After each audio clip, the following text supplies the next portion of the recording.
When it comes to off-road suspension performance, it's just as much about the quality of your suspension as it is the quantity of travel that you actually have. So how much travel do you actually need for an off-road rig that works? Well, we found the absolute bare minimum for a rig that actually does decent out on the trail or at speed off-road is 9 inches of travel. And, well, I got 3 examples to show you. If you're building a pre-runner or go fast rig, I've really found that anything less than 6 inches of bump travel really bites you in the butt. But if you have less than 3 inches of droop travel, well, brother, it's going to top out constantly. Do that math, and that's 9 inches, but I'll explain it a little bit more.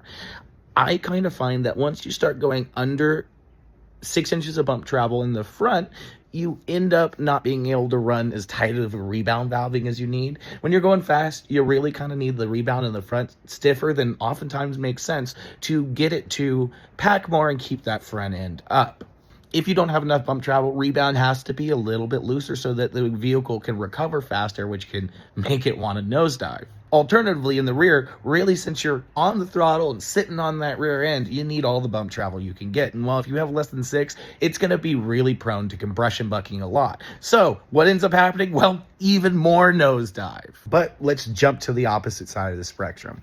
I really think rock crawlers with anything less than 5 inches of down travel are going to struggle with articulation. But if they have anything less than 4 inches of bump travel, well, it's going to be hard to even be able to drive them up to the trail down a fire road because, brother, they're just going to be bottoming out all the time. Additionally, you still need some travel to be able to bump stuff, and you still need up travel for articulation. Well, do that math again. 4 plus 5, that equals 9.